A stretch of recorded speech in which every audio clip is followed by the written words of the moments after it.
The hum of the Starliner's engines faded as I approached the station. The remote outpost, orbiting a dying star on the edge of the Andromeda sector, looked abandoned from a distance, a skeleton of gleaming steel and broken observation domes. Yet something about the coordinates felt wrong, too precise, too deliberate. A nagging sensation crawled along my spine, a cold whisper warning me that I was walking into something I shouldn't. I docked with practiced ease, though my hands betrayed a subtle tremor. The airlock opened with a hiss, releasing the sterile scent of recycled oxygen and metallic tang that only a deserted or secret station could carry. I expected silence. Shadows. Maybe the echo of my own footsteps. What I did not expect was the presence of them. The women. They were everywhere. At first, I caught glimpses, reflections in the metallic walls, fleeting movements in the periphery. Then they stepped forward. 7 in total, each strikingly unique in appearance, yet united in something I could not immediately define. Their skin ranged from deep obsidian to pale silver, some shimmering faintly, as if they were infused with the dying star's light itself. Eyes like polished gems followed me without blinking. "You're late," one of them said. Her voice was soft but carried the weight of command, echoing unnaturally in the corridors. I froze. I don't understand. Who are you? A ripple of smiles passed among them. The silver-skinned one, taller than the rest, stepped closer, her presence filling the narrow corridor like a gravitational field. "We know why you're here," she said. "And we know what you've done before you even set foot on this station." My throat went dry. That was impossible. I had been careful. I had erased my tracks, wiped every record of my recent missions, even scrambled my own neural logs. No one should know. "You're lying," I said, though my voice sounded weaker than I intended. They laughed, a soft, harmonious sound that made the metal walls vibrate in resonance. "We do not lie. You've drawn attention that cannot be ignored." The tallest, who now I understood was their leader, tilted her head. "We're the keepers. We observe. We know. And now you are here. It was inevitable." I swallowed. "Observe? For what?" "I'm just an engineer. I fix systems. I chart anomalies. Your designation is irrelevant," she interrupted. "Your presence is the key. That is why we brought you here." I stared at them, disbelief and fear warring for dominance. "Brought me? You didn't let me dock voluntarily?" The laughter returned, soft and unthreatening.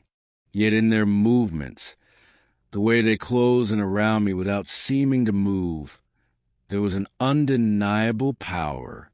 One of the women, her skin a liquid gold that shimmered in the ambient light, held out a hand.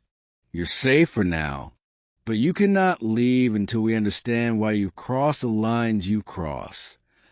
I stepped back instinctively, only to find a corridor ending in a translucent force field. They had anticipated that, too. I realized with growing horror. Every exit, every vent, every maintenance shaft I could have used to escape was sealed or under their surveillance. "What lines? What are you talking about?" I demanded. "Your mind has glimpsed things it should not have. Your missions, your probes, the devices you've deployed, they have interfered with flows of energy older than the oldest known stars. You've tapped into something ancient, something dangerous." I shook my head. "I don't understand." "Shoo!" the silver-skinned woman murmured, reaching out to place a hand lightly against my chest. Her touch was cold, but not unpleasant, like dipping into a pool of ice that numbs pain. We know everything. Your thoughts, your fears, your desires, your failures. And most importantly, she added, a sly smile curling her lips, your curiosity. It brought you here. It will not let you leave until it is satisfied. I tried to step back, but the corridor shifted subtly, the walls elongating in ways that should have been impossible. A subtle, almost imperceptible vibration hummed through the floor, through my feet, through my bones, synchronizing with my heartbeat. It was as if the station itself were alive, breathing in anticipation. What do you want from me? I whispered. They exchanged glances, and in that brief moment, a wave of understanding passed among them. We want you to learn, said the golden-skinned one, to see the truth behind the veil, to accept the responsibility of knowledge. I laughed nervously. I'm just an engineer. I chart systems, repair ships, monitor anomalies. Nothing more. I don't know what you're talking about. You do, the tallest replied. You've seen the cracks. You felt the currents. You've reached for the impossible. And now you are part of it. They guided me. No, ushered me into a central chamber, a vast dome that opened onto the heart of the station. I had never seen anything like it. The room seemed alive, luminous tendrils of energy snaking through the walls and ceiling, coalescing into a swirling vortex above. Stars and nebulae, real and imagined, swirled in the dome as if the universe itself had been folded into this chamber. You will not leave until you understand, the silver-skinned one said. Her hand rested on a console, and instantly the tendrils of energy responded, highlighting constellations, star maps, and symbols I could not identify. The knowledge you seek is not in data logs or recorded transmissions. It is here, in the currents that bind the cosmos together. I stepped forward, mesmerized. Each movement I made seemed to ripple through the vortex. Images flashed, memories, potential futures, civilizations rising and falling, stars being born and dying, all overlapping in a dizzying panorama. I felt my mind strain, trying to hold on to reality, to make sense of the incomprehensible. The women circled me, a living constellation. We guide, we protect, we challenge, said another, her voice like liquid music. But ultimately you must choose. You can embrace the knowledge and take responsibility for what comes next, or you can resist and be consumed by it. I felt my chest tighten. Consumed?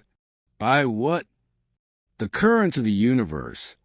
The tallest said simply, the energy you've touched, the anomalies you've studied.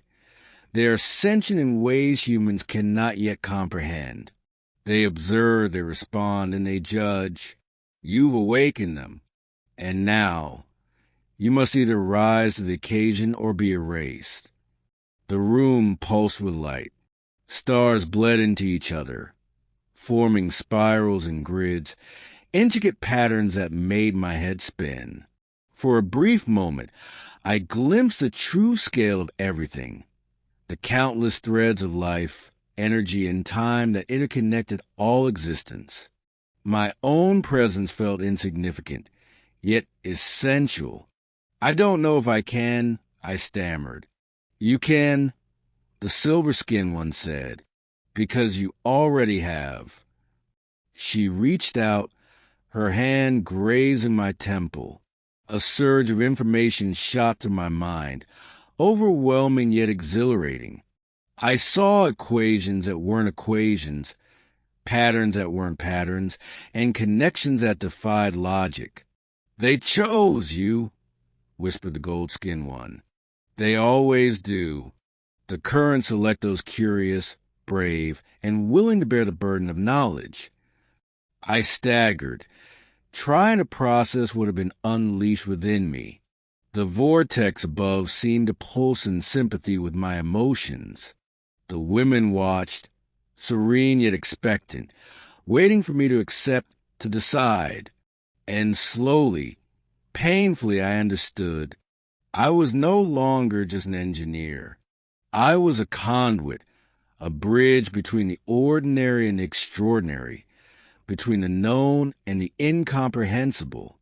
The knowledge I had glimpsed, the currents, the sentient energy, the secrets of the cosmos, was now part of me, and with that knowledge came responsibility. I looked at them, the women who had known too much, who had guided and challenged me. What now? I asked. Now, said the tallest. You begin. You learn, you guide, you protect. You are part of this station, part of the currents, part of something greater than yourself. And one day, perhaps you will teach others as we have taught you. The chamber seemed to settle, the swirling vortex slowing, folding into a steady luminescent hum. I felt a sense of clarity and purpose, as if the chaos of the universe had condensed into a single tangible mission. I nodded. I understand. They smiled, a rare warmth that felt almost human. Good. You are ready. And with that, the station itself seemed to exhale, the corridors stretching into familiar patterns once more, though now I knew they were anything but ordinary. The women led me through the station, not as captors, but as guides. Every system, every console, every conduit of energy pulsed with knowledge, waiting for me to touch, to learn, to connect. As I stood in the observation deck, looking out at the dying star and the endless expanse beyond, I realized that I was no longer alone. I had allies, mentors, protectors, and the universe, in all its infinite complexity, was waiting for me. The silver-skinned one stepped beside me. Remember, she said softly, the currents are alive. They see all. They guide those who listen, and they punish those who ignore their song. I nodded again, feeling the weight of responsibility settle comfortably on my shoulders. Fear and awe mingled, but the clarity of purpose burned brighter. I'll do my best, I said. That is all we ask, she replied. And for the first time in my life, I felt truly awake. The station around me hummed, alive with the knowledge of millennia, and I knew that my journey, our journey, had only just begun.